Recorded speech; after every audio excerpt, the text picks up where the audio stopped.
Shavuot, Shalom, Shalom, boa tarde.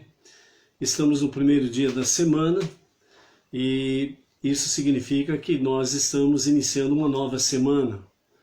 Portanto, hoje é o primeiro dia da semana, é a nossa primeira aliá, que corresponde a uma nova paraxá. E dessa forma, nós estamos iniciando a tarde com a Torá, no dia, hoje é dia 17 do mês de janeiro do ano 2021, e pelo calendário judaico nós estamos no dia 4 do mês de Shevat do ano 5781. Louvamos a Hashem por iniciarmos uma nova semana com a tarde com a Torá, né? A Berenice Altafini, Mato Grosso do Sul, a Luciana Rodrigues, de Marília, interior de São Paulo, o André Olicheski, Paraná, já estão aí se conectando conosco. E nós também queremos fazer a menção, né, da Elizabeth Lobo, direto da cidade do Porto, em Portugal, que sempre está aí se conectando e também assistindo quando não pode estar online conosco, sempre está assistindo os vídeos, bem como as lives através das gravações que são feitas aqui. Louvamos a Hashem, que nos concede a graça de podermos estarmos em a tarde com a Torá, e hoje iniciando a 15ª paraxá, Bo, que significa vem, venha, vai, vá ao faraó. E estaremos comentando daqui a pouquinho mais detalhes a respeito disso daí, ok? Também está aí conosco, né, a Raquel Alves da Silva, da onde, Raquel, você está conectando conosco, cidade e estado, para que possamos aí estarmos sabendo aí até onde, né, a nossa classe de estudos está se estendendo. Já chegamos aqui interior de São Paulo, Mato Grosso do Sul, a cidade do Porto, Portugal, né? O Antônio Sérgio, de Palmas, Tocantins, né? A Raquel Alves da Silva, lá de Campo Grande, Mato Grosso do Sul, né? É irmã da Berenice Altafini.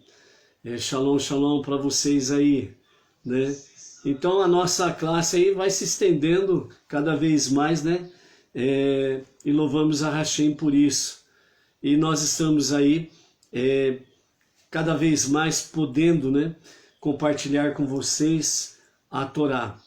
É algo surpreendente, o Eterno nos confirma através da Torá, os nossos sábios através da história, e mais essencialmente nos últimos tempos, o nosso Rebbe Menachem Mendel, que vem falando conosco nos últimos tempos, para que nós possamos andar com a Torá, que é para nós estarmos andando com a árvore da vida. Cássia Regina Silveira, Shalom, Shalom, Shavatov, né? Louvamos a Hashem. Vamos à nossa primeira, nossa primeira gota de sabedoria, né, da Torá. A Carla de Costa, né, Barra Velha, Santa Catarina, a região sul, está aí conosco, né? A Cássia Regina aí também, coloca para nós aí, Cássia, a cidade de onde você está conosco aí, ok? Louvamos a Hashem por podermos estarmos juntos iniciando a semana com o Rebbe. Vamos começar com o Rebbe. O que o nosso Rebbe está nos dizendo no dia de hoje, né? Donária Carmo, né? Donária, coloca aí a cidade, o estado para nós aí, para todos verem que você faz parte da sala, da nossa sala de estudo, e dessa forma, para vermos, né, as variedades de pessoas e localidades, né? a Cássia Regina Silveira e a Luciana Rodrigues e outras 8 pessoas estão assistindo ao mesmo tempo a nossa live. Baruch Hashem, maravilhoso isso. Que o Eterno seja grandemente exaltado nessa tarde, aí, através das vossas vidas, né? Então, Baruch Hashem. Vamos lá. Então, a nossa primeira gota de sabedoria dessa tarde, né? Aí agora chegou o Luiz Ribeiro. Aí, Luiz Ribeiro, coloca a cidade aí para nós, para todos verem de onde você está fazendo parte dessa grande sala, enquanto vamos falando a gota de sabedoria do Rebbe. Hoje nós estamos 121 dias a partir de Rosh Hashanah, Tishrei, mês de Tishrei, né? E assim vamos para a nossa primeira gota de sabedoria de hoje. Luiz Ribeiro, Itaquera, São Paulo, né? Baruch Hashem. Então veja o que o Rebbe nos diz hoje, nessa tarde aqui, na sua primeira gota de sabedoria. Você deve sempre ter boas coisas para pensar. Uma mente vazia é um vácuo à espera de pensamentos destrutivos. Onde seus pensamentos estiverem, lá estará você, em sua totalidade. Tente estar sempre em bons lugares, ok? Então, vejam como são os nossos pensamentos, o que é a nossa mente, né?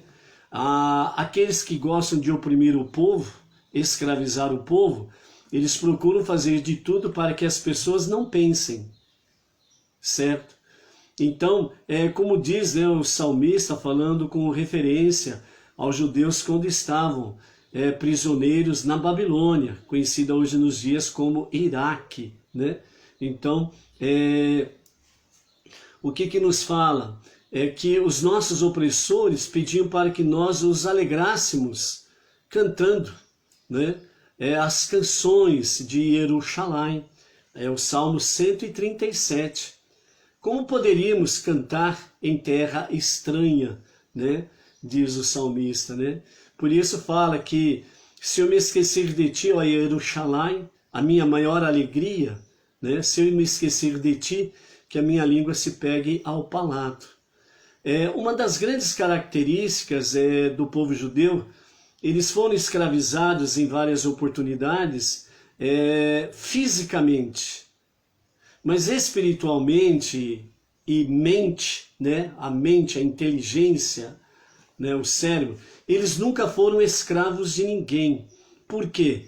Porque eles sempre, apesar das atribulações e opressões dos adversários inimigos, eles nunca deixaram de pensar. Então, quando os opressores, segundo o salmista, queriam, né, obrigá-los a cantar as canções de Jerusalém, então estava mostrando claramente que para eles a maior alegria deles é Jerusalém. É a palavra da Torá, os Salmos, e dessa forma, no momento de maior alegria de um judeu, quando acontece o casamento, o cerimonial de matrimônio, há aquele momento em que o noivo, ele, depois dele e a noiva tomarem a porção do vinho que está na taça, então ele quebra essa taça, né? Ao quebrar essa taça, significa que nesse momento da sua maior alegria, ao quebrar a taça, ele diz, né, os noivos dizem, nos lembramos de ti, Jerusalém. Jerusalém é a minha maior alegria minha maior, até mesmo desse momento tão precioso para mim, que é o matrimônio. Por isso o salmista diz, se eu me esquecer de ti, Jerusalém, que a minha língua se pegue ao palato, ou seja, ela venha colar ao palato e eu não venha falar mais nada. Por quê? Porque Jerusalém é a minha maior alegria e precisa ser a nossa maior alegria. E para nós, Benei Noach, né, já celebrei vários casamentos, né, e não resta dúvidas que o cerimonial de matrimônio, mesmo para nós, Benei Noach, com base em muitas coisas judaicas, do cerimonial judaico, é maravilhoso. Mas quando chega o momento de quebrar a taça, isso é de arrepiar. E quando você escuta o pisar do noivo sobre a taça, e vem aquele crash, crash, do quebrar, né? Algo semelhante assim nesse barulho, ok? Mas quando chega esse momento é sublime, é muito elevado, é muito espiritual. É algo realmente de arrepiar, né? E os vários cerimoniais que eu fiz, não tem jeito. Quando chega esse momento, é um momento ímpar do cerimonial.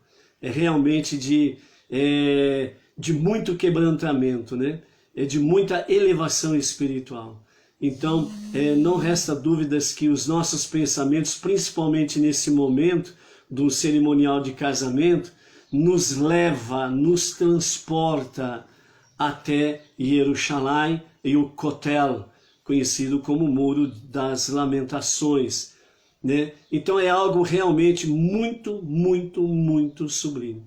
Então por isso o nosso Rebbe, ele nos fala que onde os seus pensamentos estiverem, lá você estará de uma forma total, completa.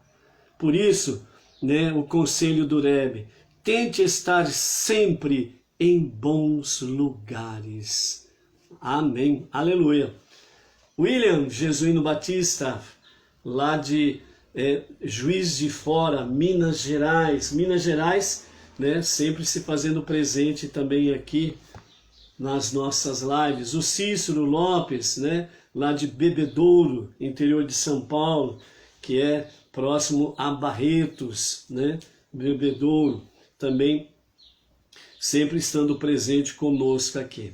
Algo surpreendente, maravilhoso, os sábios, através dos milênios, sempre vem trazendo a cada geração. Somando tudo isto, né, desde o princípio da criação, somando tudo isso, a Torá, Salmos, os profetas, somando a tudo isso, os sábios de todas as gerações, somando tudo isso. Observe a palavra somar, não diminuir, muito menos dividir. Então, somando a tudo isso, nós temos para a nossa geração o nosso Rebbe Menachem Mendel. Então, vamos dizer assim, o nosso Menachem Mendel, que está aqui, neste quadro, o nosso Menachem Mendel é a nossa grande ponte entre tudo isso que nós chamamos de passado, que é um eterno presente. Dessa forma, o nosso Rebbe, ele nos traz realmente coisas surpreendentes para a nossa geração, o qual o Rebbe nos diz que é a última geração sem Mashiach. Portanto, dentro dessa geração, nós teremos a revelação de Mashiach. A data não sabemos. Você pode estar vivo, eu posso estar vivo. Ou talvez nem estejamos vivos, não tem problema. Mas esta é a nossa geração. A geração das grandes revelações dos últimos dias. Então, portanto, não olhe de forma negativa aquilo que está acontecendo no mundo aí fora. Onde de várias formas, né? Aqueles que não têm o temor, Irat, Shamayim, que não têm o temor aos céus, o temor ao eterno, temor ao único e verdadeiro Deus, e estão aí procurando, né, trazer os seus sistemas, as suas ideologias contrárias à presença divina e o valor de família, certo? Então esse sistema que está aí, que parece que está dominando e que vai dominar tudo, é um ledo engano. Então, não olhe para estas coisas de uma forma que você venha ver de forma negativa, mas olhe para essas coisas olhando de forma positiva. Por que positiva? É porque na adversidade é que você pode realmente ver a glória de Deus. Aparentemente, quando você parece que perde tudo é na realidade quando você ganha tudo. Então, diante dessas situações, nós podemos contemplar que Deus é o único que está dirigindo toda a história. E se nós cremos e confiamos nisso, então, como diz o Rebbe em outros conselhos, é motivo para você se alegrar e pular de júbilo. Por quê? Porque estes que estão aí, estão apenas sendo mais um ator deste teatro, desta história, porque Deus está encaminhando todas as coisas para a redenção final.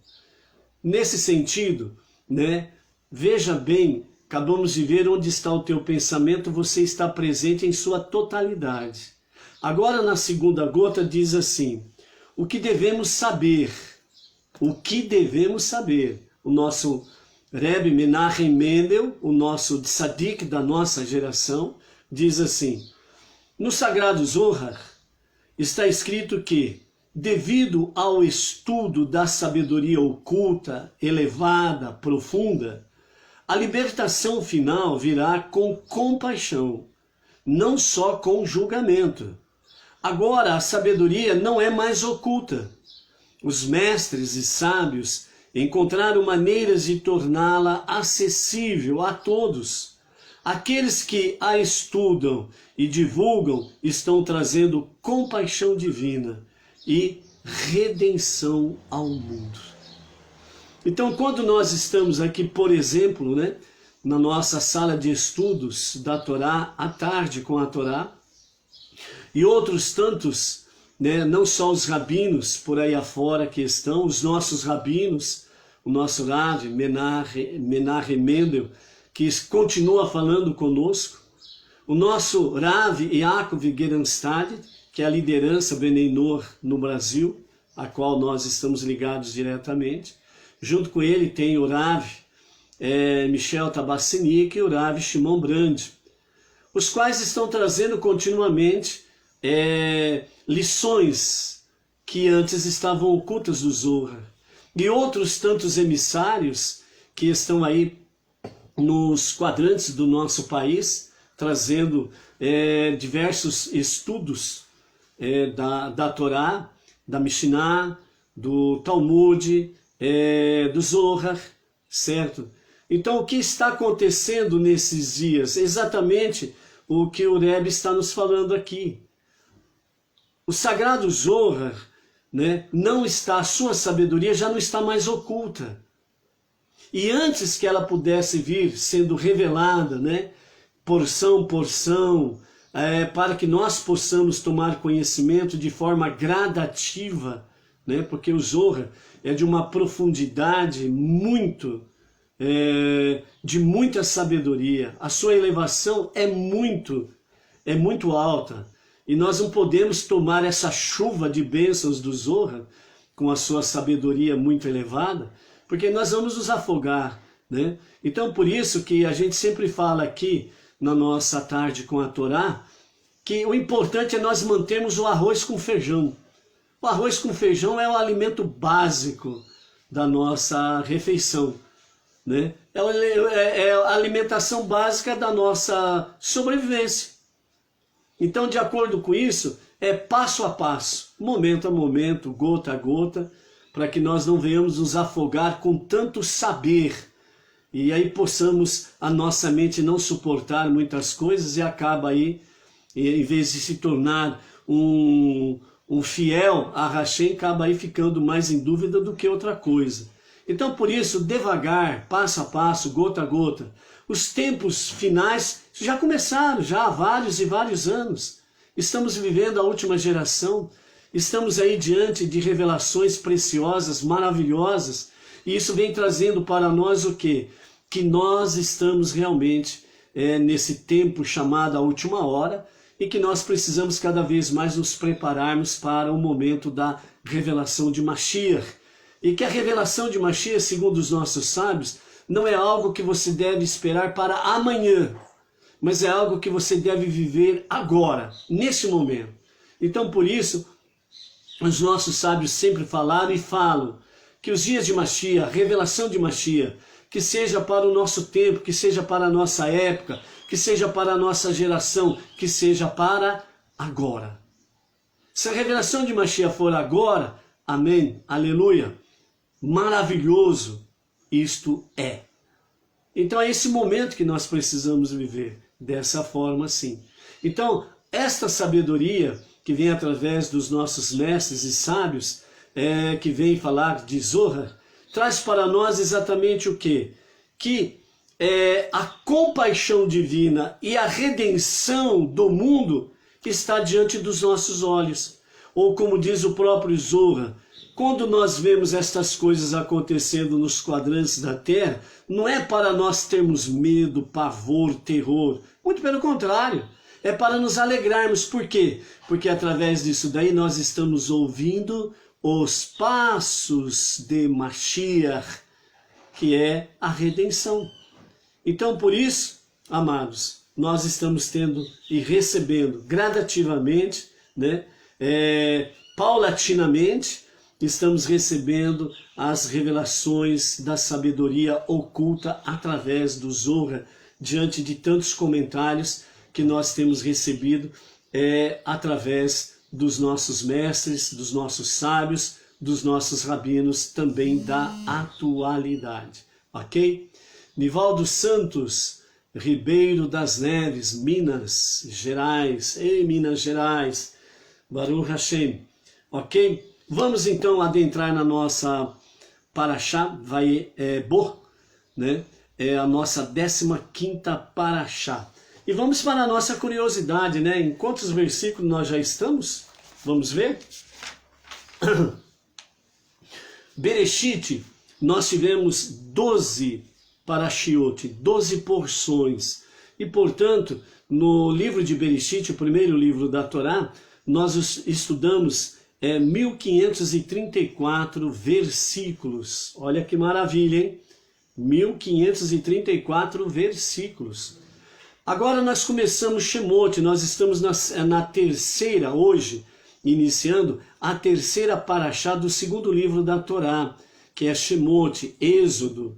Nós já estudamos a 13ª e a 14ª porção, e nós somamos até ontem, quando finalizamos a nossa parashá Bo, aliás, Vaierá, nós encerramos com 1779 versículos estudados até o dia de ontem. Hoje nós estamos iniciando a parashá semanal Bo, que significa vai, venha, vá ao faraó. Vamos daqui a pouco falar sobre isso. Então nessa semana, na parashá Bo, nós teremos 105 versículos para estudarmos. E no final desta semana, no 7º dia, no Shabat, quando estaremos finalizando a Parashá Bo, aí nós estaremos concluindo 1884 versículos. Olha que bênção, hein? Tá vendo como que de grão em grão a galinha enche o papo? Ou seja, passo a passo vamos crescendo, fazendo uma somatória, 1, 2, 3, etc. e tal, vamos chegar a 1884 versículos estudados, lidos, ouvidos no próximo fim de semana. Isso é maravilhoso, ok? Por isso, né, que nós possamos até a revelação de Mashiach, que nós possamos aí estarmos juntos à tarde com a Torá. Ok? Vamos falar alguma coisa na introdução da nossa Parashá Bo. Então os nossos sábios dizem assim, Bo significa venha, como no versículo diz, né? Venha ao faraó. Mas por que a Parashá na qual os judeus derrotam os egípcios é conhecida como venha ao faraó, ou como algumas, né, traduções dizem por aí, vai ao faraó, né? Então, uma declaração que expressa o poder do faraó e do Egito, Então, quando a Parashá inicia, dizendo para Moshe e Arão, né, venha ao faraó, parece que Moisés e Arão estão subjugados ao faraó. Parece que o faraó e o Egito é a grande potência, o grande poder, e que nada é comparado a eles. Será? Os nossos sábios, eles usam, sabe aquela expressão que normalmente se fala, uma pessoa está no deserto, está com muita sede, e ela tem determinadas visões, né, que não condiz com a realidade. Como que chama mesmo essa visão? Ela está no deserto, tem aquela visão, alucinações, né? Visões que não representam a realidade. Como que se fala mesmo dessa visão? Alguém lembra aí? O que é? Essas ilusões? São aquelas chamadas ilusões de ótica, miragens, certo? A pessoa vê o que na realidade não existe, né? A Carla da Costa, né? E o Cícero, miragem, o André, miragem, é isso mesmo, certo? Então, as pessoas estão enxergando uma coisa que na realidade não existe. Os nossos sábios usam isso daí para chamar-nos a atenção, dizendo assim: você sabia que existem miragens espirituais? Você olha para algo que parece que é real, mas não é real. Não é verdadeiro. Então essa visão aqui que os nossos sábios nos trazem sobre Moshe venha ao faraó. Às vezes alguém vai dizer assim, puxa vida, até quando Moisés vai ficar subjugado ao faraó? A pergunta correta não é essa. Você pode perguntar, por exemplo, assim, por que Moisés nunca foi submisso ao faraó? Já pensou nisso? Ah, mas ele ia lá. Sim. Mas quando que Moisés ele foi, junto com Arão, eles foram submissos ao Egito, ao faraó? Nunca. Então, essas ilusões de óticas é exatamente o que os sábios nos chamam a atenção para que nós possamos não esquecer que existem, sim, miragens, ilusões de ótica espiritual. Então, essa é a realidade de Moshe ir ao faraó.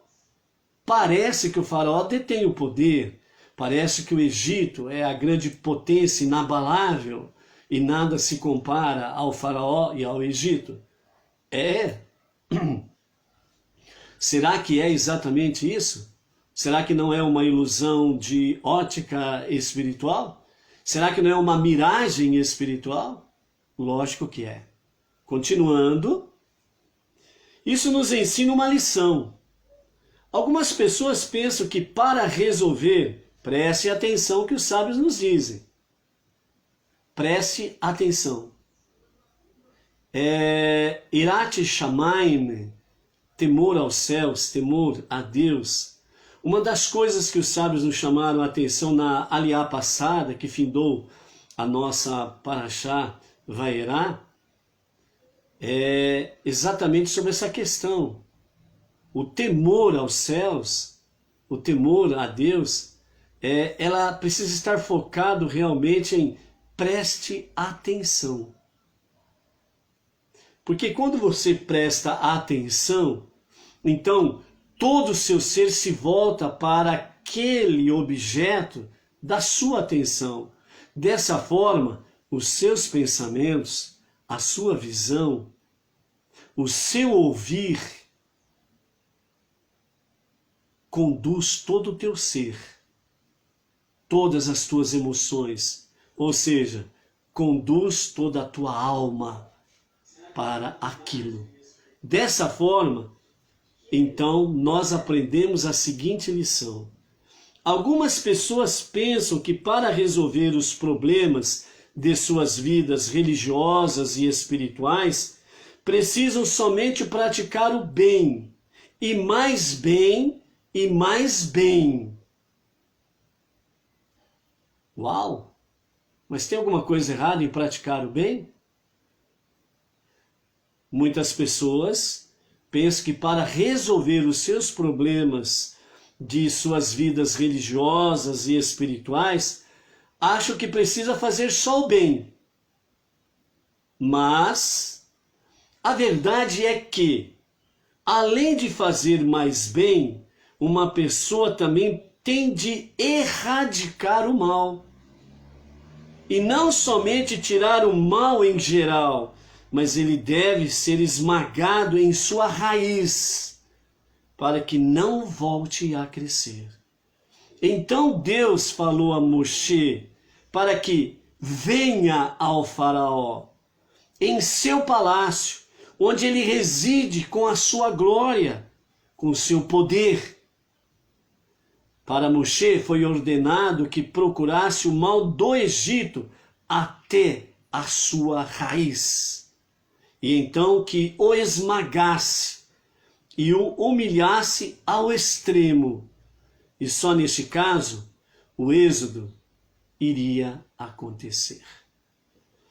No nosso dia a dia, isso significa que uma pessoa deve tentar identificar o desejo primário que queima em seu coração, no seu peito, a raiz de um mal pessoal, e lançar um ataque contra esse desejo com força total. Quando ele tiver sucesso nessa missão, ele verá então que suas outras lutas pessoais seguirão no mesmo caminho, sem esforço ou sem grandes esforços, a vitória e a conquista.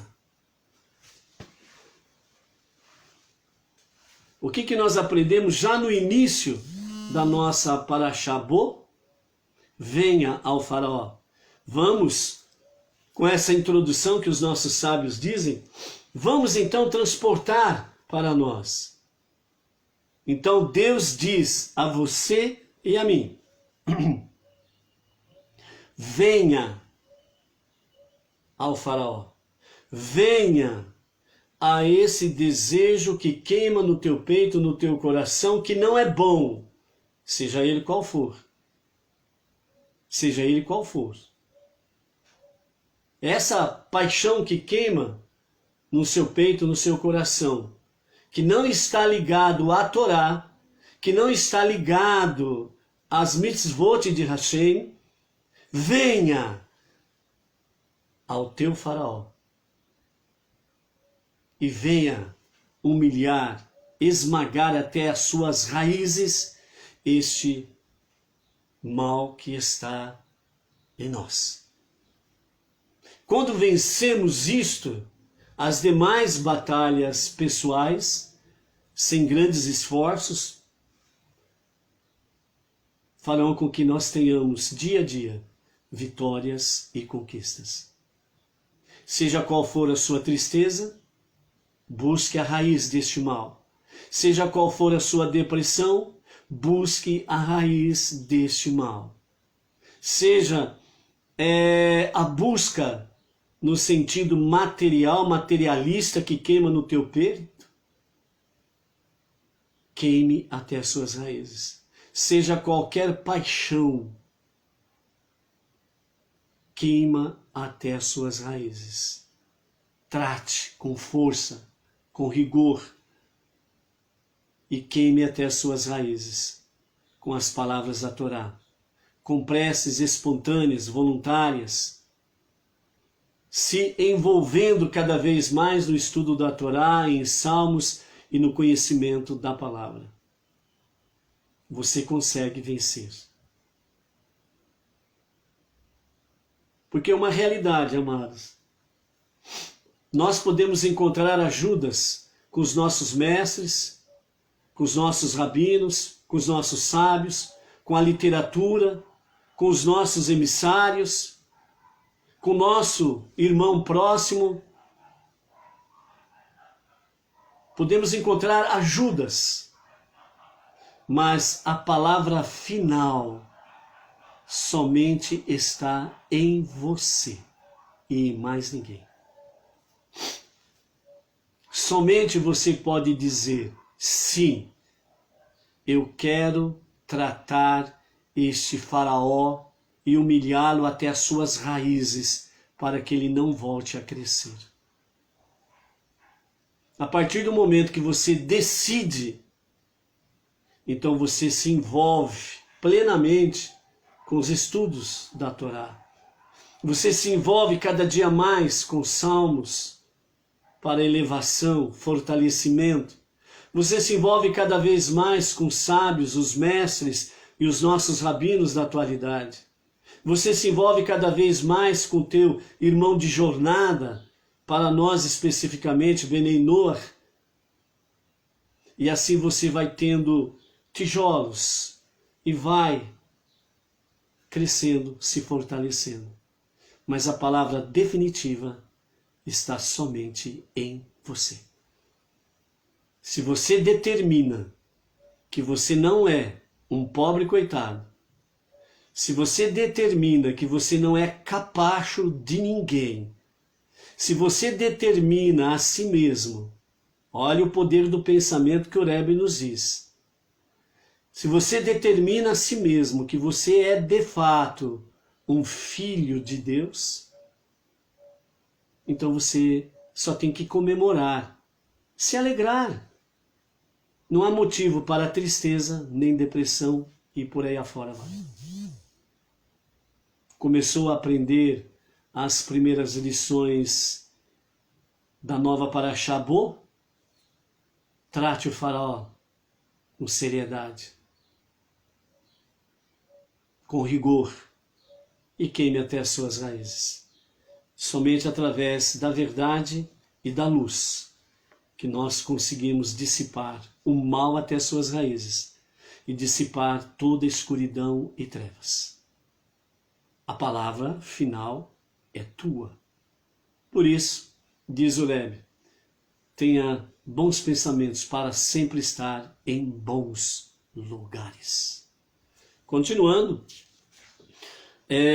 vamos então para a nossa primeira aliá, nossa primeira leitura do dia de hoje. Então a nossa primeira aliá da nossa Parashá Bo, a nossa 15ª Parashá, está no capítulo 10 de Êxodo, Shemot, a partir do versículo 1 até o verso 11, com comentários de Rashi.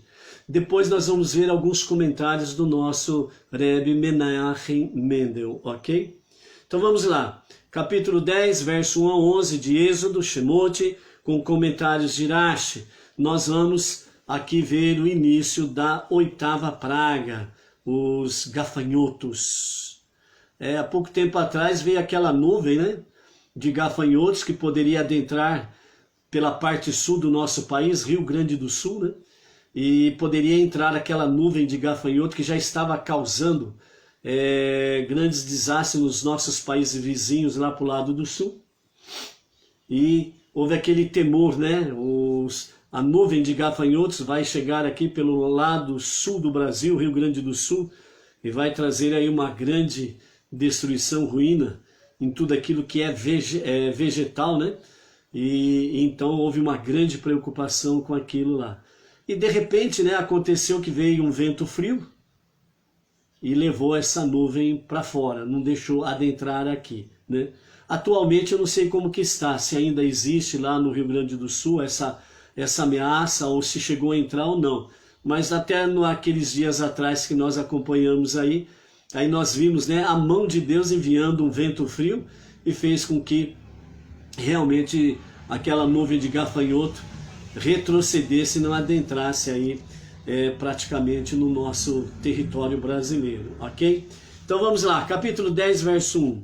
No dia 15 de Tevet do ano 2448, a contar da criação, Deus mandou Moshe e Arão anunciarem a 8ª praga, gafanhotos. No último dia do período de advertência, Deus disse a Moshe, vem ao faraó, para exortá-lo novamente a libertar o povo. Pois apesar do que eu obstinei a ele e a seus cortesãos, e portanto pareceria inútil adverti-lo, isto é, para que eu demonstre esses meus sinais milagrosos no meio dele, e para que contes a teus filhos e netos como ridicularizei os egípcios e fiz meus sinais milagrosos entre eles. Quando advertires o faraó ou paró, ele e seus cortesãos levarão a advertência a sério, mas ele ainda será incapaz de fazer o povo ir. Isso fará com que os egípcios pareçam ridículos e demonstrará que, apesar do poder que têm, eles são meus e faço com eles o que eu quiser. Então, percebereis que eu sou Deus. Além disso, ao adverti-lo, tu o notificarás de que, embora eu o tenha tornado obstinado, se realmente ele desejasse, ele ainda poderia arrepender-se. Então Moshe e Arão foram ao faraó e disseram: assim falou Deus, o Deus dos Hebreus. O Deus dos Hebreus, até quando te recusarás a humilhar-te diante de mim? Faz ir o meu povo, para que me sirva. Porque se te recusares a fazer ir o meu povo, eu trarei gafanhotos a teu território amanhã. Eles cobrirão a superfície da terra, de modo que ninguém poderá ver o solo. Consumirão o resto sobrevivente do que ficou após a praga do granizo, e comerão todas as vossas árvores que crescem no campo. Tuas casas e as casas de todos os teus cortesãos são sábios, conselheiros, magos, necromantes, é aquela racacuia, né, do faraó lá. E a casa de todos os egípcios se encherão deles, algo que teus pais e os pais de teus pais jamais viram, desde o dia em que apareceram sobre a terra até este dia. E com isso ele se virou e saiu da presença do faraó. Ou seja, Moshe e Arão foram lá, deram o recado, viraram as costas e foram embora, sem perder tempo de argumentar com o perverso. Sabe aquela pessoa que gosta de mentira, de fofoca, de disque-disque? Dá o recado, vira as costas e vai embora. Não perca tempo não, certo? A mesma coisa hoje em dia, nós não podemos perder tempo nas nossas redes sociais com aqueles que propagam fake news, mentiras, com aqueles que apoiam governantes e sistemas que querem destruir o valor ou os valores Deus e família. E tem muita gente aí que bate no peito, que é temente a Deus, que tem a Torá como a palavra divina, e apoia esses governantes que querem desvalorizar a todo custo o valor de Deus e de família. Não há coerência nisso. E Moshe e Arão, com a sua atitude aqui, eles demonstraram isso. Mais uma lição que nós aprendemos aqui. Nós não temos que perder tempo com o perverso. Deu o recado, tchau e benção. Acabou, não vai conversar. Porque, já tem um ditado popular que diz assim, não adianta, e isso também nós temos aí em Provérbios, né? Provérbios fala bem claro, não adianta chamar a atenção do tolo, porque você vai adquirir um inimigo. Porque o tolo é tolo. O tolo é idiota. Ele pode ter até canudos de diplomas na mão. Mas o tolo é isso. Ele tem uma burrice intelectual. Ele vê e não vê. Ele ouve e não ouve. E ele fala mentiras como se fossem verdades. E despreza a verdade. Então, o ditado popular diz, não perca tempo em discutir com o tolo, porque ele está tão calejado com a tolice, que ele ganha de você. Porque você não é tolo. E aquele detalhe, né, amados? Discutir com tolo é baixar o nível. Se você está elevado, você vai baixar o nível? Nada. Dá o recado, tchau. Né? Como diz, né, em outro linguajar, né? Você está livre daquele sangue lá. Se ele se perder, o problema é dele, não o seu. Acabou. É assim, certo? Como Deus falara, prosseguindo no verso 7, como Deus falara, os egípcios pela primeira vez, levaram dessa vez a sério a advertência de Moisés. Então, os conselheiros do faraó, aquela racacuia toda lá de cortesãos, os sacerdotes, conselheiros, ministros, secretários, entenderam? Certo? Tá entendendo, né? E também os mágicos, os necromantes, que também, né, esses governantes perversos que querem destruir o valor Deus e família, certo? Eles se acercam, né, de falsos profetas, falsos líderes religiosos, que entram dentro do time dos necromantes, dos mágicos, dos feiticeiros e companhia limitada, entendeu? Certo? Então, dessa vez, essa categoria de cortesãos disseram a Faraó: por quanto tempo essa pessoa continuará sendo uma cilada para nós? Faze os homens e que sirvam a Deus, o seu Deus. Ainda não percebes que o Egito está arruinado? Gente, as nossas parashiote, as nossas porções semanais, que nós estamos nesse novo ciclo dos estudos de Torá, vamos expressar assim, para podermos nos localizar no momento. Esse novo ciclo dos estudos de Torá, que nós estamos desde o dia 17 de outubro de 2020, quando começou esse novo ciclo dos estudos de Torá, parece que nunca foi tão real como para nós os dias de hoje. À medida que nós vamos prosseguindo em cada paraxá, parece que nós estamos vivendo os dias de Moshe e Arão como os dias de hoje. No caso específico que nós estamos aqui nos dias de Moisés, em Shemot, isso. Mas o livro de Bereshit também foi a mesma coisa. Parecia que nós estávamos exatamente nos dias de Noé, vivendo aquelas realidades lá, diante da realidade daquilo que está acontecendo conosco nos dias atuais. Parece que nós estamos vivendo como se fôssemos, né, de uma forma, apesar de sermos milhares e milhões, que estamos aí no monoteísmo, mas parecíamos que nós em si éramos apenas uma pessoa em Noé, enquanto a multidão, estando aí com os ouvidos tampados, com as visões embaçadas e com o falar sempre negativo e mentiroso, certo? Então, à medida que fomos prosseguindo, vieram os patriarcas, vieram as matriarcas, iniciando um novo ciclo realmente da raça humana, da vida humana, da história não somente do povo judeu, mas da história de toda a humanidade. Porque os patriarcas, antes de tudo, eles eram não judeus. Eles eram Benei Noa, praticando o monoteísmo. E já tinham a revelação dentro de si do quê? Da própria Torá. E isso foi prosseguindo, vieram, né, resumidamente, vieram as 12 tribos, veio a grande fome, e Jacó, com toda a sua família, precisou descer ao Egito. E aí nós chegamos então naqueles dias em que Iosif foi o vice-rei, foi o vice-governador de todo o Egito, salvou o mundo inteiro. Os seus méritos são infinitos, certo?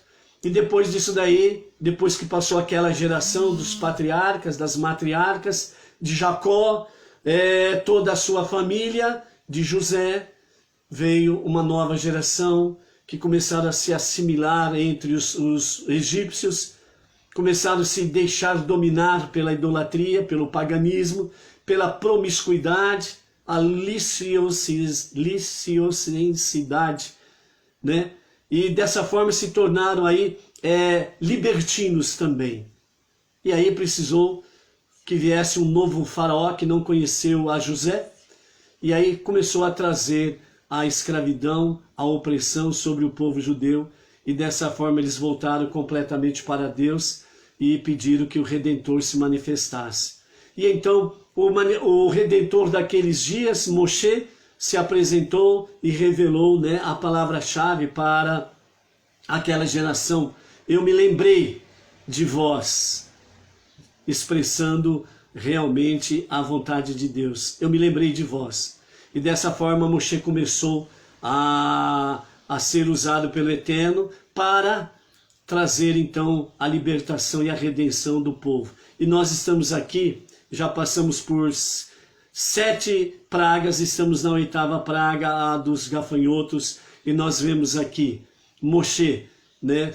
É aquilo que Deus disse para ele: eu preciso de você lá, para que você seja o meu porta-voz, o meu emissário, para que você seja o meu alto-falante ali. Eu preciso de você ali. A lição, resumidamente, que nós aprendemos: aonde você está, Deus precisa que você seja a boca de Deus. Não para você levantar guerras, né? No sentido de trazer inimizades e etc e tal, mas no sentido de você anunciar o monoteísmo com muito amor e com muita misericórdia.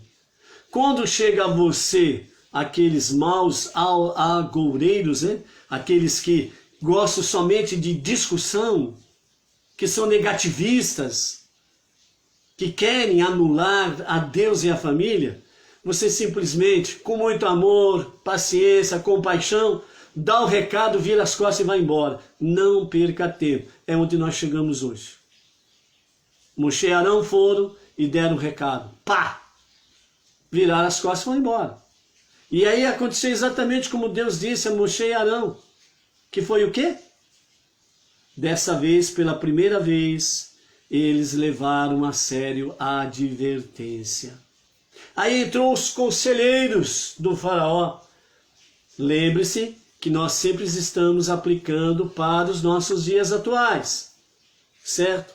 Então, a grande corte, transferindo para os nossos dias atuais, a grande corte disse que os governadores e prefeitos são os faraós. O que vocês decidirem está decidido. E por que a grande corte do faraó decidiu isso? Em detrimento ao governo executivo que aí está? É porque, primeiramente, o governo que aí está, no seu executivo, é uma pessoa independente de religião, queremos deixar bem claro aqui. Independente de religião, mas é uma pessoa que está procurando valorizar Deus na vida do seu povo e o valor família. E isso está restituindo as pessoas a Deus e a família. Aqueles que realmente querem o bem seu, da família, estão buscando mais a Deus. Mas o faraó, ele teve aqui os seus conselheiros. Prestem atenção no conselho que eles deram ao faraó. Disseram assim, veja aí ó, o verso de número 7. Verso de número 7, onde nos fala assim: os cortesãos que representam todo o conselho do faraó lhe disseram: por quanto tempo essa pessoa continuará sendo uma cilada para nós? Eles estavam protestando contra Moshe. Moshe para eles era uma pedra no sapato. Entendeu? Aí em seguida, qual foi o conselho que eles deram? Faz ir os homens para que sirvam o Deus deles. E aí fala ao faraó: não percebes que o Egito está arruinado? Ou seja, o conselho que eles deram ao faraó foi um conselho perverso. Ah, mas você vai dizer aí, mas espera aí, eles falaram para o faraó deixar eles seguirem Moisés no deserto para servir a Deus. Era um conselho perverso. Analise na raiz da palavra. Quando eles disseram, olha onde está o segredo, faz ir os homens. E as mulheres e as crianças? Eles disseram para o faraó, mensagem subliminar, as mulheres e as crianças, o Senhor deixa no Egito, não deixa aí não. Porque aí eles vão lá no deserto, faz o que eles têm que fazer de sacrifício ao Deus deles.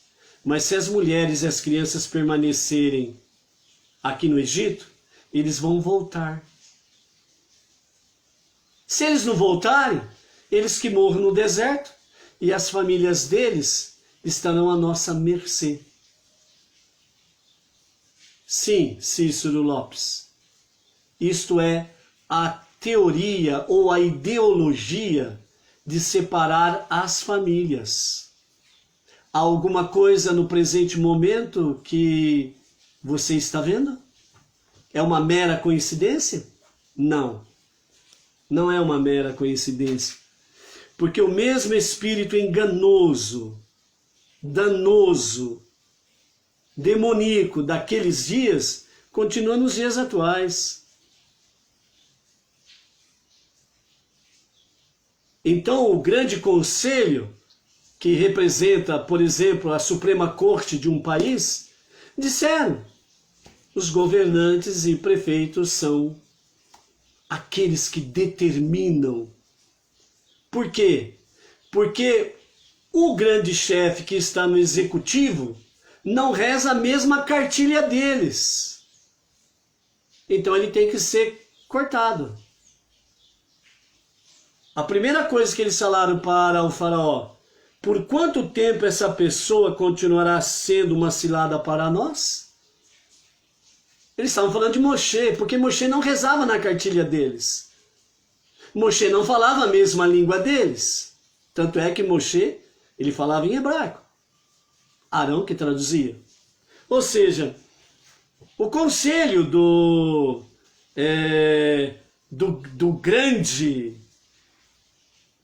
da grande corte do faraó decidiu: ó, esse homem aqui não nos serve.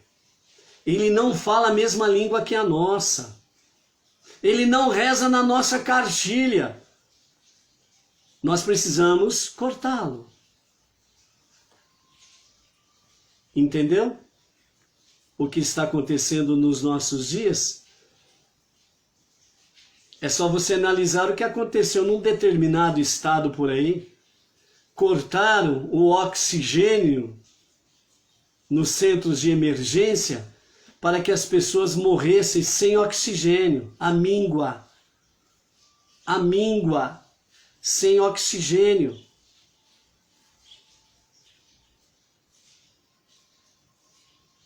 Então, os conselheiros do faraó disseram: envia somente os homens.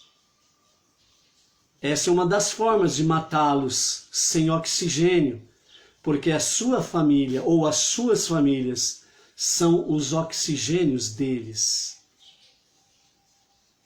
Por isso que o sistema atual, tem muita gente aí que fala, né, de forma negativa, né? Está se contaminando, está se proliferando, né, que as pessoas têm que se isolar. Está aí o grande conselho do faraó: separe as famílias. Os pais estão de um lado, os filhos estão do outro lado, os netos estão de outro e outro lado, os irmãos para cá, os parentes para lá. Então as famílias estão cada vez mais sendo separadas, estão sendo esmagadas. Com qual conselho? Não pode se reunir, porque vão se contaminar e vão morrer. Faça uma pesquisinha aí no Google aí, faz uma pesquisinha na internet aí, pergunte assim: quantos milhares de vírus existem no ar? Pergunte lá no Google quantos vírus e bactérias você tem dentro da sua casa. Se aquela palavrinha, aquele desenho, desenho que fizeram, né?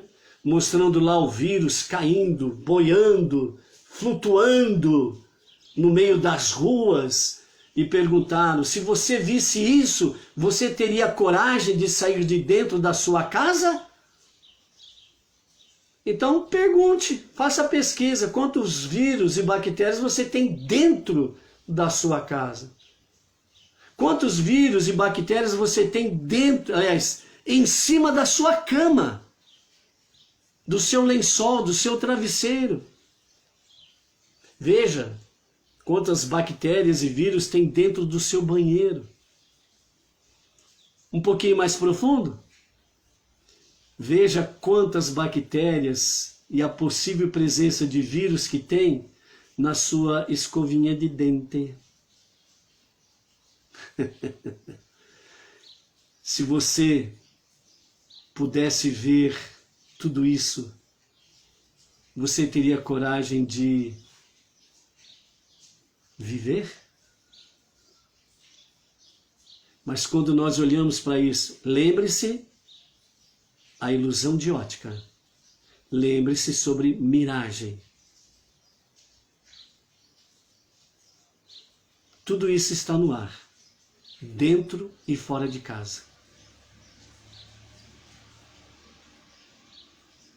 Então a questão é, Deus, que criou todas as coisas, que formou o homem à sua imagem e semelhança. Deus que criou todo esse universo. E Ele criou todos os seres visíveis e invisíveis. Vírus, bactérias. E estão aí. Desde o princípio da criação. Como que fica agora? Ah, não creio mais em Deus e não quero mais viver. Quero morrer agora. Agora eu quero morrer de vez. Essa é a sua decisão? O Cícero está lembrando, a esponja da pia de lavar louça. Também. Certo? Então agora eu sei dessas realidades, então agora eu não quero mais viver. Eu vou morrer, eu vou morrer. É essa a decisão? Aqueles que confiam no eterno são como os montes de Sião, que não se abalam, mas permanecem para sempre. É isso que diz o salmista. Então, na realidade, como vimos em outra gota de sabedoria do Rebbe essa semana passada, nós estamos diante de um mundo que vai findar e o início de um novo mundo. Você escolhe aonde você quer viver. Você quer viver num mundo assombroso, obscuro? Você quer viver num mundo de medo, pavor, terror? Você quer viver num mundo como um zumbi? Continue assistindo os noticiários das redes expressas da morte. Continue assistindo as informações expressas funerárias. Então, você vai continuar sendo alimentado de notícias macabras, perversas. E você vai continuar sendo um medroso, do jeito que eles querem. Você vai continuar sendo aquele cachorrinho com o rabo no meio das pernas, como eles querem. E você vai continuar obedecendo o sistema que eles querem, subjugar você a uma escravidão. E você vai morrer de qualquer jeito, você vai morrer dentro da tua casa. Do jeito que eles querem. Um lixo humano. Moisés e Arão foram e deram o recado de Deus. Viraram as costas e foram embora. Como vimos na praga passada do granizo, Moisés e Arão foram e voltaram de Goshen até a capital do Egito. E estava acontecendo a praga do granizo. Eles foram e voltaram sãos e salvos. Por quê?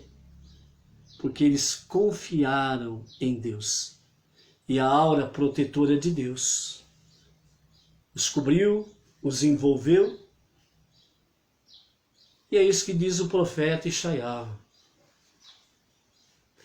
Se Deus estende a mão para abençoar, não tem quem possa fazer recolher.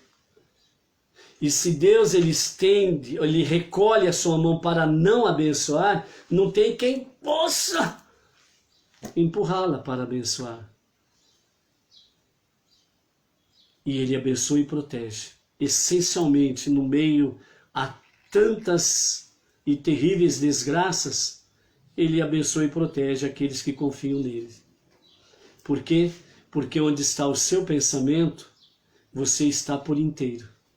Se os seus pensamentos estão em Deus, na confiança em Deus, então significa que você está dentro de Deus.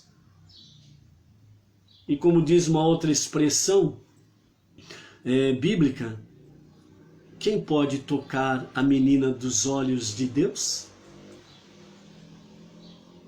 Especificamente o texto fala, especialmente sobre o povo judeu. Não resta dúvidas. Mas aplicando, como diz o Rebbe, para o nosso cotidiano, a nossa realidade, a partir do momento que nós abraçamos a fé monoteísta, a partir do momento que nós confiamos em Deus, então nós estamos em Deus, significa nós estamos dentro de Deus. E se nós estamos dentro de Deus, quem vai poder nos tocar? Que vírus? Que bactéria? Que inimigo pode te tocar? Lembre-se que é você quem decide. É você quem decide. Continuando o verso 8, capítulo 10, verso 8. Então Moisés e Arão foram levados de volta à presença do faraó. E o faraó disse-lhes: ide servir a Deus, vosso Deus. Então, primeiramente, parece que o faraó ficou bonzinho. Opa! O faraó ficou bom agora! Aplaudiu o faraó! Aí, segundo, vem a pergunta que ele faz. Quem exatamente irá? Então, agora ele pergunta a Moshe e Arão.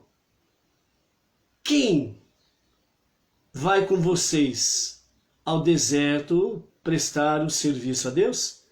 E então Moisés responde, verso 9, iremos com os nossos jovens, com os nossos velhos, iremos com os nossos filhos, as nossas filhas, com os nossos rebanhos, o nosso gado, porque é festa de Deus para nós. Moisés já deu o recado. O faraó não perguntou? Moisés respondeu. Verso 10. O faraó disse-lhes sarcasticamente: sim, claro, que Deus deseja esteja convosco quando eu vos fizer ir com as vossas crianças, os vossos animais também, Quer dizer, que beleza, vai todo mundo embora. Iradamente ele prosseguiu: não tenho intenção de fazer ir vossas crianças, pois não precisais delas para executar os vossos ritos religiosos no deserto. Pedindo para levá-las, revelais o vosso verdadeiro propósito. Não planejais tirar férias de 3 dias, planejais sim fugir do país. Portanto, ficai alerta, vosso mau intento terá efeito contrário. Aqui o faraó vem com as ameaças. E não vos farei ir de jeito nenhum. Nós vimos lá nos versos anteriores que mesmo o Eterno deixando o coração do faraó obstinado, ele ainda tinha condições, se ele realmente desejasse, de arrepender-se. Mas o faraó não tinha intenção nenhuma de arrepender-se dos seus maus contra o povo judeu. Ele não tinha intenção nenhuma de reconhecer que o Deus dos hebreus é o único e verdadeiro Deus. Ou seja, Faraó, ele só tinha perversidade em si.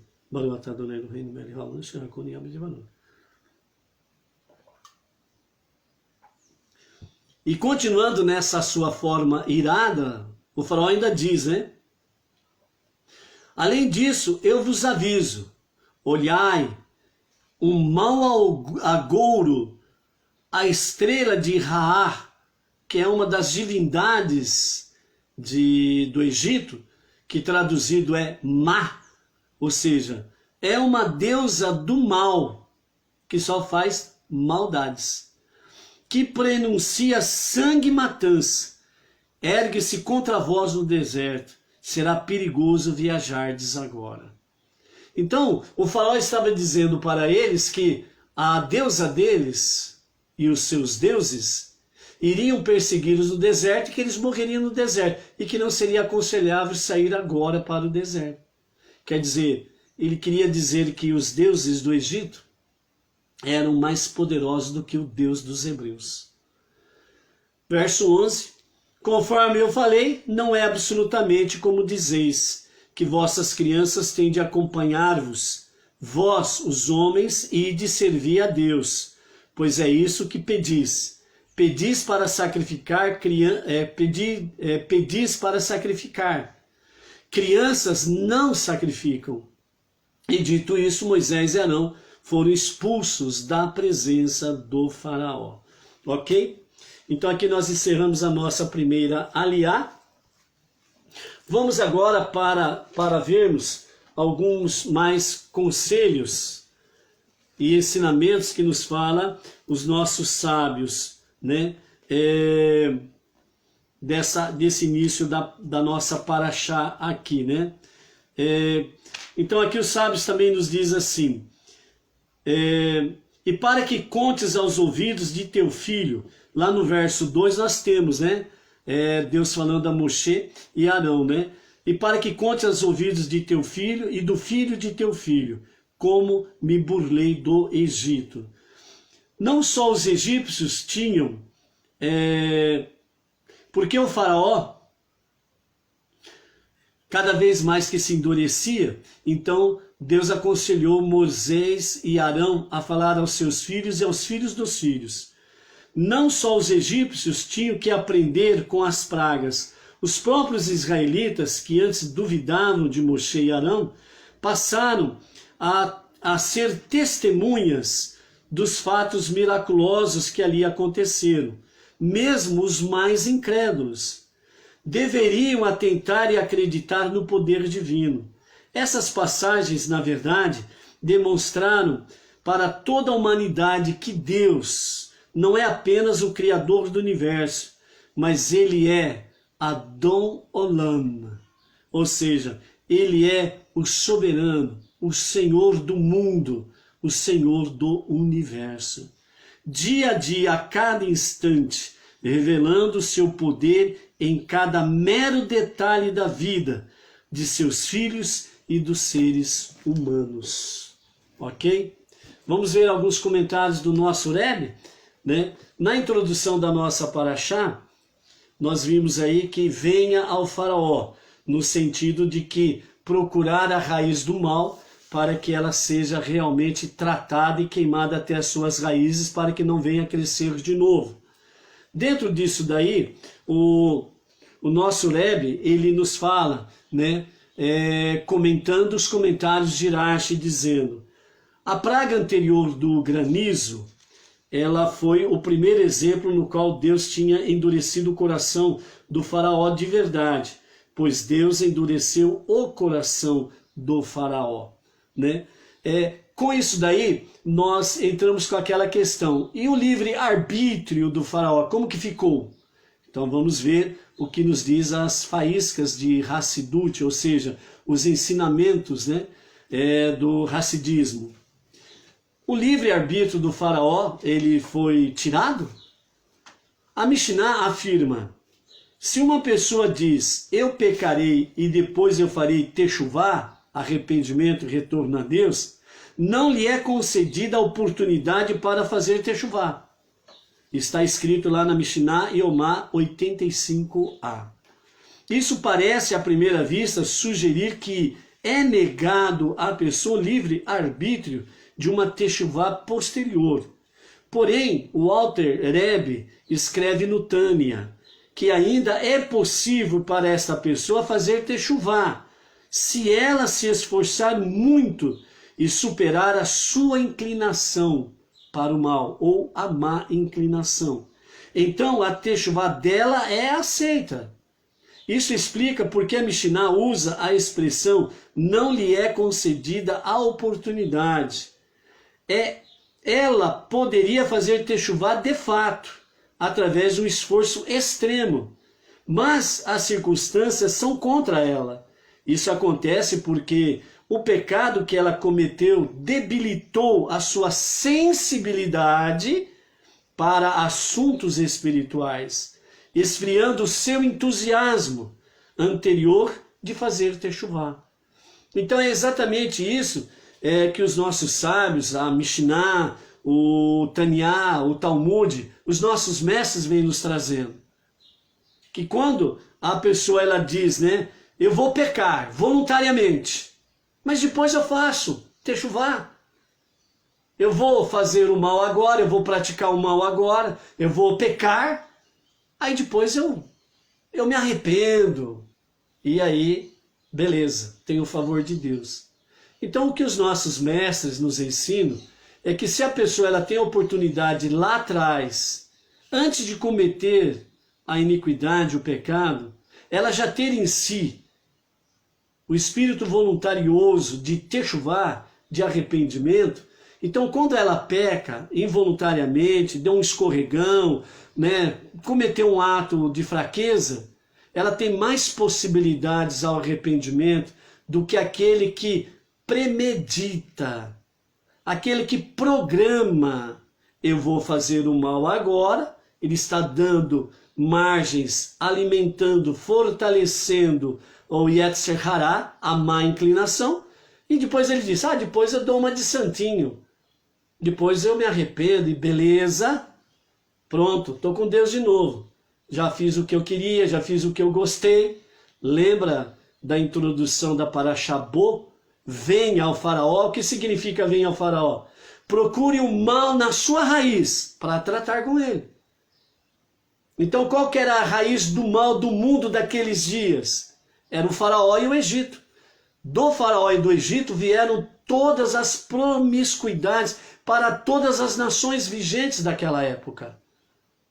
Tudo que era ato libidinoso, toda a promiscuidade, toda idolatria, feitiçaria, magia, toda necromancia, todas essas coisas vieram do Egito e do faraó naqueles dias. Então a raiz do mal do mundo naqueles dias estava exatamente ali. Então Deus disse a Moshe, venha ao faraó. Você vai de frente com o mal e na sua raiz. E ali o mal e a sua raiz serão esmagados. Pode perceber. Pode pesquisar na história. Depois do Êxodo, o Egito nunca mais foi uma grande e poderosa nação. A mesma coisa aconteceu com a Babilônia. Olha lá o que é o Iraque hoje. Entendeu?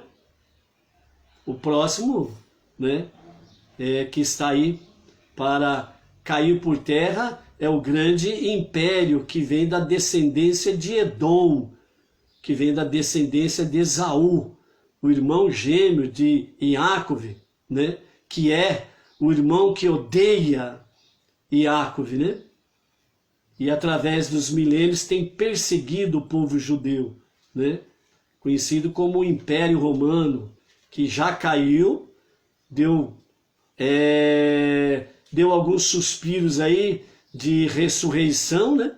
Mas será abatido também até as suas raízes, como foi Babilônia, Egito, né? A Pérsia e Companhia Limitada e por aí afora vai, ok? Então, dessa forma, o mesmo poderia ser dito sobre o faraó. Deus não tirou o livre-arbítrio dele, mas através de seus atos malvados de perseguir os judeus, ele entorpeceu sua alma, tornando mais difícil para ele fazer techuvá. Se o faraó, que recebia energia espiritual das forças do mal, ainda era capaz de fazer techuvá, então muito mais um judeu cuja energia espiritual é derivada da santidade do Todo-Poderoso. Ele sim, nunca está além do alcance da techuvá. Então dessa forma, amados, o judeu ele está acessível a techuvá em qualquer momento. E a partir do momento que os não-judeus cumprem Sofonias 3:9 e ombro a ombro, abraça o monoteísmo e procura servir a Deus com o serviço do coração, o serviço de amor, está também no mesmo nível espiritual. Então, se o faraó, com toda a sua maldade, ainda havia a possibilidade de uma techuvá, imaginemos então nós, o qual potencial é a nossa techuvá. Por isso, o nosso arrependimento e retorno a Deus é algo constante. Não podemos dar moleza. É techuvá diária. É prece diária. É estudo de Torá diária. É tzedakah diária. Você pode até juntar de tzedakah por um período e fazer a de tzedakah em seguida. Atos de caridade, atos de justiça. E somando as 7 leis universais, conhecida como as 7 leis de Noah. Esta, vamos dizer, no todo, é a nossa techuvá diária, ok? Então, dessa forma aí, nós temos aí então os comentários do Rebbe que nos diz sobre a solução de Rashi, né? Com a praga seguinte, que nós lemos aqui, Rashi escreve que Moshe foi enviado ao faraó para adverti-lo da chegada da praga.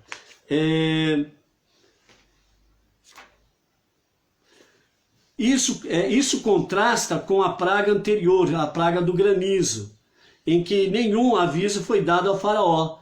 Lhe foi dito, envie meu povo para me servir. Mas ele não foi advertido de quais seriam as consequências se ignorasse a Deus. Assim, a praga atual dos gafanhotos apresentou um enredo sem precedentes na sucessão de pragas. Foi a primeira praga através da qual o coração do faraó foi de fato endurecido. E Moshe foi ordenado a advertir o faraó das consequências de suas ações. Consequentemente, nós ficamos pela primeira vez frente à pergunta: qual é a razão de advertir o faraó se o coração dele tinha sido endurecido? Para explicar esse paradoxo, então nós temos Rashi, que escreve que o endurecimento do coração do faraó, em conjunto com uma advertência, alcançou o efeito de ridicularizar ou escarnecer do faraó e do Egito.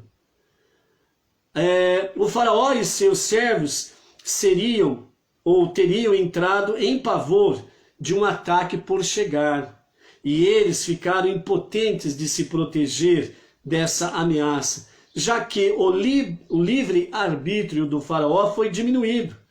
Isso deve ter deixado o Egito em um estado de tumulto absoluto, porque eles não podiam evitar uma decisão que eles sabiam acarretar consequências desastrosas. Lembra que os conselheiros falaram para o faraó, não vês que o Egito está minando, se extinguindo? Está se destruindo? O faraó não deu ouvidos. Ele endureceu ainda mais o seu coração. Não, agora não vou deixar ninguém ir. E ponto final. Então, dessa forma, né, o nosso Rebbe, ele comenta, Moisés e Arão deixaram o faraó, seus servos, argumentaram que os judeus deveriam ser libertados, porque eles estavam assustados com as consequências de outra praga. O faraó sucumbiu às reclamações deles, chamando Moshe de volta e oferecendo deixar que os judeus fossem com a condição de que deixassem para trás suas crianças e as suas mulheres. Porém, Moshe exigiu a libertação incondicional de todo o povo judeu, algo que o faraó não concordou. A pergunta se fortifica. Com as pragas anteriores, quando o coração do faraó ainda não tinha sido endurecido, nós não vemos que ele estava disposto a fazer qualquer concessão. Ainda aqui, a primeira vez, que o faraó é advertido e seu coração é realmente endurecido. Nós vemos que ele está mais generoso que nunca. Na realidade, o coração dele parece estar consideravelmente amolecido, a ponto de ele deixar que os judeus fossem, se as crianças e as mulheres permanecessem no Egito. Porém, baseado na explicação anterior de Rashi, este problema pode ser resolvido da seguinte forma. O propósito da advertência de Moshe ao faraó era alcançar a ridicularização e a humilhação do Egito. A melhor humilhação aconteceria de duas formas. Primeiro, o faraó de fato quisesse libertar os judeus e, segunda, e ainda ele não pudesse fazê-lo. Quer dizer, ele queria libertar, mas ao mesmo tempo não queria libertar, certo? Então foi precisamente endurecido o coração do faraó no mesmo momento em que ele estava a ponto de ceder, que a humilhação máxima do Egito foi alcançada. Ou seja, no ponto mais elevado do poderio do faraó e do Egito, é que eles estão, nessas 3 últimas pragas, é que eles são completamente humilhados e ridicularizados. Ou seja, entre aspas, os deuses e todo o poder do Egito não tem comparação com o poder do único e o verdadeiro Deus. É o que nós vamos ver na sequência. Por isso, não deixe de comparecer amanhã às 14 horas na nossa Aliá, a segunda Aliá, à tarde com a Torá. Uma outra coisa aqui que nós podemos observar nessa questão, amados, é que quando Moshe fala mulheres e crianças, o grande recado, não só para o faraó, mas através das gerações, através desses milênios até aqui, o grande recado de Deus através de Moshe: família. É importante estar juntos e unidos no serviço a Deus. Família. Novamente nós vemos aqui Deus e família. Quem defende essas duas bandeiras tem o favor de Deus e precisa ter o apoio do povo de Deus. Não aceite qualquer liderança contrário a estas coisas. É tempo, mais do que nunca, de sermos luz e sermos fortes. O inimigo é terrível, é malandro, cheio de astúcias, cheio de poderes, mas insignificantes diante do poder do nosso Deus. Confiança, luz, força. Hashem é convosco. Shalom, shalom. Até amanhã.